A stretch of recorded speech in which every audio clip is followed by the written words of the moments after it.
कि घर में कड़ुकी आ गई है। बकरी भी आगे से मजाक उड़ाने लगी। हमारा अशर भी इस तरह हो सकता है अगर हम किसी की शिकायत पे तवज्जो नहीं देंगे।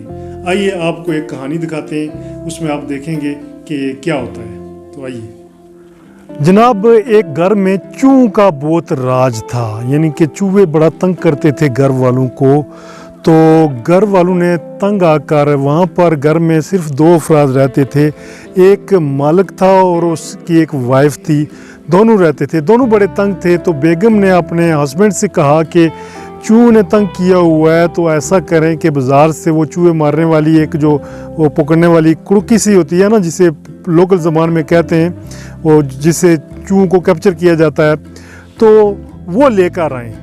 खैर मालिक बाज़ार गया और वहाँ से उसने वो जिसे कुड़की कहते हैं वो लेकर आया और घर में जो है ना एक कोने में जो है ना रख दी, ताकि रात को चूहा आएगा और इधर पकड़ा जाएगा, मर जाएगा। तो कोने में रख दी। चूहा जो कि था उसने वो कुड़की कहीं देख ली। जब वो कुड़की उसने देख ली तो वो शिकायत लगाने के लिए घर में जो दीगर जानवर थे उनके पास चला गया। घर में जो दीगर जानवर थे उनमें से एक मुर्गा था उनके घर में, एक बकरी थी और एक बैल था। तो वो ये शिकायत लगाने के लिए सबसे पहले मुर्गे के पास चला गया। मुर्गे को जाकर कहने लगा कि भाई घर में कड़ुकी आ गई है। तो मुर्गे ने आगे से हैरत का इजहार किया और कहा कि कड़ुकी आ गई है तो इससे मेरा क्या लेना देना है भाई, ये आप मुझे क्यों बता रहे हो कि घर में कड़ुकी आ गई है? जाओ तुम जानो कड़ुकी जाने, मेरा कड़ुकी से कोई लेना देना नहीं है, जाओ।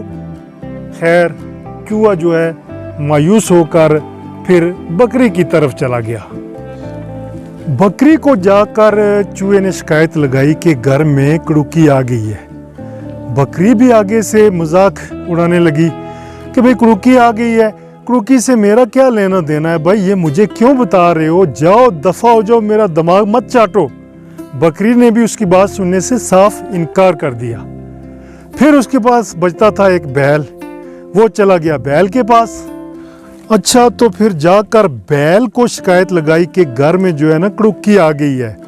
बैल तो मुंह खोल के हंसने लगा, भाई कड़ुकी आ गई है तो मेरा उससे क्या लेना देना, मुझे क्यों बता रहे हो, मेरा कड़ुकी से कोई लेना देनी है, जाओ दफा हो जाओ, मुझे अपना घास खाने दो, घास चरने दो, मुझे मत बताओ इस तरह की बातें, मेरा कोई तल्लक नहीं है ऐसी बातों से। चूहा मायूस हो गया, मायूस होकर चला गया। खैर एक दिन रात को बिजली नहीं थी, अंधेरा था। तो रात के 10-11 बजे अचानक से कड़ुकी की आवाज़ आई। बेगम ने सोचा कि शायद चूहा कड़ुकी के साथ लग गया है, मैं जाकर देखूं। वो अंधेरे में उस कमरे में गई और जाकर देखने लगी तो उसके साथ चूहा नहीं लगा था, बल्कि उसके साथ सांप लगा था। सांप बीच में आ गया था, मगर सांप अभी तक जिंदा था। तो जैसे बेगम देखने लगी तो सांप ने बेगम को डस लिया। जब सांप ने बेगम को डस लिया तो बेगम ने शोर किया, मालिक आया, उसने सांप को मारा, कड़ुकी में से निकाल कर बाहर फेंका। बेगम की जो तबीयत ख़राब होने लगी। दूसरे दिन ऐसा हुआ कि वो बेगम को लेकर हॉस्पिटल चला गया। खैर हॉस्पिटल में डॉक्टर ने कहा कि बहुत ही जहरीला सांप था जिसने डसा है बेगम को। डॉक्टर ने अपनी ट्रीटमेंट की, इलाज किया और ये कहा कि बेगम की तबीयत सख्त ख़राब है, आप इनको घर ले जाएं और घर में जो है कहीं से कोई देसी मुर्गा पैदा करके उसको ज़बह करके उसकी यखनी बेगम को खिलाएं। तो मालिक ने कहा बाहर पता करने की क्या ज़रूरत है, अपने घर में एक देसी मुर्गा पाला हुआ है, उसी को ज़बह करेंगे और बेगम की जो है ना खिदमत करेंगे, यखनी वगैरह खिलाएंगे। खैर मालिक बेगम को लेकर वापस घर पहुंचा, उस मुर्गे को ज़बह किया और उसकी यखनी बनाई और बेगम को पिलाई।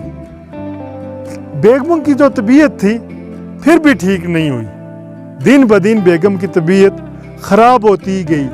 बेगम सीरियस हालत में चली गई। बेगम की सीरियस हालत का सुनकर बेगम के रिश्तेदार, अड़ोस पड़ोस से लोग आना शुरू हुए। एक दिन ऐसा हुआ कि कोई 30 से 40 लोग बैक वक्त वहाँ पर पहुँच आए। अब खाने का वक्त भी था, तो मालिक परेशान हुआ कि इनके खाने का बंदोबस्त कैसे करूँगा। फिर अचानक से उसके जहन में आया, यार ये लोग किसी बहाने से हमारे घर आए, इनकी अच्छी खिदमत तवाज़े ना की तो बुरी बात है। उसने अपने पड़ोसियों से कहा कि मेरे घर में ये जो बकरी है, ये बकरी को आप ज़बह करें और ये जो लोग आए हुए इनके लिए खाने का बंदोबस्त करें। खैर ऐसा ही हुआ, उस बकरी को ज़बह किया गया और जो मेहमान आए हुए थे उनको खाना पेश किया गया।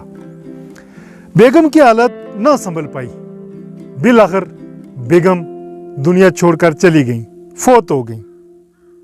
फौत होने के बाद आपको पता है कि बाज़ सोसाइटीज़ के अंदर न्याज नज़र का रिवाज होता है। एक बड़ी न्याज का एहतमाम किया जाता है, जहाँ गांव के लोगों को बुलाया जाता है और उनको खाना खिलाया जाता है, बड़ी न्याज की जाती है। तो उसके लिए मालिक ने कहा कि जनाब न्याज का एहतमाम करना है, लोगों को बुलाना है, क्योंकि हमारे यहाँ रिवाज है, पूरे गांव को बुलाना पड़ता है। तो उसके लिए ये फैसला किया गया कि घर में जो बैल है वो काफ़ी है, उसको ज़बह किया जाएगा और हमारी जो बड़ी न्याज है वो हो जाएगी। लिहाजा ऐसा ही हुआ, उस बैल को ज़बह किया गया और बड़ी न्याज का एहतमाम किया गया और लोगों को खाना खिलाया गया। हाय बेचारा, मुर्गा भी गया जनाब, बकरी भी गई जनाब, बैल भी गया। तो कहने का मकसद ये है कि जब भी कोई शिकायत लेकर हमारे पास आए तो उसकी शिकायत को मामूली समझ के इग्नोर नहीं करना चाहिए, बल्कि उसकी बातों पे तवज्जो देनी चाहिए, वरना हमारा अशर भी मुर्गे की तरह हो सकता है, बकरी की तरह हो सकता है या बैल की तरह हो सकता है। कहानी अच्छी लगी है तो फीडबैक ज़रूर दें। आप हमारे चैनल को सब्सक्राइब करें। मुझे दें इजाज़त, मैं हूँ इल्ताफ़ मलिक, आप देख रहे हैं AMWTV व्लॉग्स। Thank you.